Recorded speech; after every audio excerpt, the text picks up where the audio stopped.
नमस्कार, आप live cities देख रहे हैं। मैं हूं जय शुक्ला। आपको पता है, लालू प्रसाद यादव सिंगापुर में अपने किडनी के ऑपरेशन के लिए गए हुए हैं।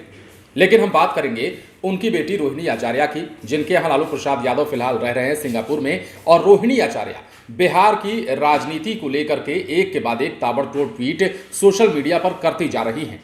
तेजस्वी यादव को लेकर जब दिल्ली में कोर्ट का फैसला आया तो कल किस प्रकार से रोहिणी आचार्य ने सुशील कुमार मोदी को टारगेट करके ट्वीट किया, वो आपने देखा। और अब एक बार फिर से रोहिणी आचार्य ने उन लोगों को जवाब दिया है जिन लोगों को लालू प्रसाद यादव की तबीयत पर संदेह हो रहा है, शक हो रहा है। बात हो रही है उन विरोधियों की जो लगातार सियासी बयान लालू प्रसाद यादव की तबीयत को लेकर देते रहे हैं, और उन सभी को रोहिणी आचार्य ने अपने ट्वीट में जवाब दिया है। क्या कुछ लिखा है अपनी स्क्रीन पर देखिए।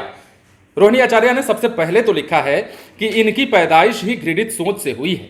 जिसको पापा की बीमारी पर सवाल उठाना है वो आए और किडनी ट्रांसप्लांट करवाए, ओपन हार्ट सर्जरी करवाते हैं। फिर झूठ पाखंड तो इनका बाप करता है। जिनकी परवरिश घटिया है वे सबको एक ही चश्मे से देखते हैं। घटिया लोगों के घटिया विचारों को मैं दफन करती हूं। कड़े शब्दों में रोहिणी आचार्य ने यहां पर तल्ख टिप्पणी की है, बड़ी बड़ी बातें लिखी है उन्होंने, और बात तक पहुंच गई है। पाखंडी और अंधा तक कहा है रोहिणी आचार्य ने अपने ट्वीट में। बड़ी बात कही है उन्होंने, बड़ा हमला किया है। रोहिणी आचार्य ने अपने ट्वीट में नाम जरूर किसी का नहीं लिया है, लेकिन आप समझ सकते हैं कि सवाल उठाने वाले कौन है लालू प्रसाद यादव की तबीयत पर, और रोहिणी आचार्य का जवाब किसकी ओर इशारा करके दिया गया है। अब अगला ट्वीट देखिए। रोहिणी आचार्य ने चंद शब्दों में लिखा है, अक्ल का अंधा है वो इंसान, लालू जी जैसे बीमार व्यक्ति पर ओछी टिप्पणी करके चमका रहा है अपनी दलाली की दुकान। इसके तुरंत बाद एक और भी ट्वीट किया है रोहिणी आचार्य ने, और लिखा है कि अगर किन्हीं को शक है लालू जी की तबीयत खराब होने पर तो लालू जी के बदले अपनी किडनी का ट्रांसप्लांट करवा ले वो लोग। तो लगातार एक के बाद एक ताबड़तोड़ ट्वीट रोहिणी आचार्य के द्वारा किया गया है। लालू प्रसाद यादव की तबीयत पर सवाल उठाने वालों को जवाब दिया है। आपको याद भी होगा सोशल मीडिया पर कुछ दिनों पहले जब लालू प्रसाद यादव दिल्ली से सिंगापुर गए हुए थे, और उसके 1 या 2 दिन के बाद जब बीच पर लालू प्रसाद यादव अपनी बेटी के साथ टहलते हुए नजर आए थे, तस्वीरें साझा की गई थी। उस तस्वीर को देखते हुए कुछ विरोधियों ने सवाल उठाया था, बीजेपी के नेता ने भी सवाल उठाया था,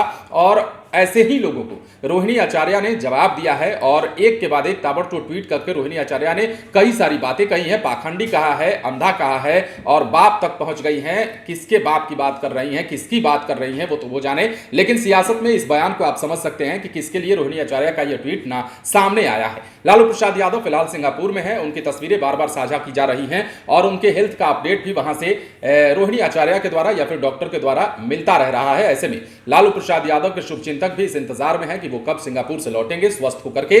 और लालू प्रसाद यादव के विरोधी बार बार इस बात को लेकर हमला कर रहे हैं कि लालू प्रसाद यादव जब तक सजायाफ्ता थे तब तक उनकी सेहत में कोई सुधार नहीं हो रहा था, कोई भी कई सारी दिक्कतें उनकी सेहत में बताया जा रहा था। लेकिन जैसे ही लालू प्रसाद यादव सजा से मुक्त हुए, सजायाफ्ता नहीं रहे, और वहां से सिंगापुर गए तो वहां पर वो ठीक हो गए, स्वस्थ हो गए। ऐसी ऐसी बातें कटाक्ष के तौर पर विरोधियों के द्वारा लालू प्रसाद यादव को लेकर कही जा रही थी, जिसका जवाब अब रोहिणी आचार्य ने एक के बाद एक ताबड़तोड़ ट्वीट करके दिया है, और बड़ी बड़ी बातें उन्होंने लिखी है। अगर इस बयान को, रोहिणी आचार्य के इस ट्वीट को वो लोग देख लें जो लोग सवाल उठाते थे लालू प्रसाद यादव की तबीयत पर, तो यकीन मानिए उनके रोंगटे खड़े हो जाएंगे। इतनी बड़ी बड़ी बात रोहिणी आचार्य ने लिखी है। बने रहे लाइव सिटीज के साथ। यदि अब तक आपने हमारे YouTube चैनल को सब्सक्राइब नहीं किया है तो सब्सक्राइब कर लीजिए, ताकि हम आपको खबरों से अपडेट रख सकें। धन्यवाद।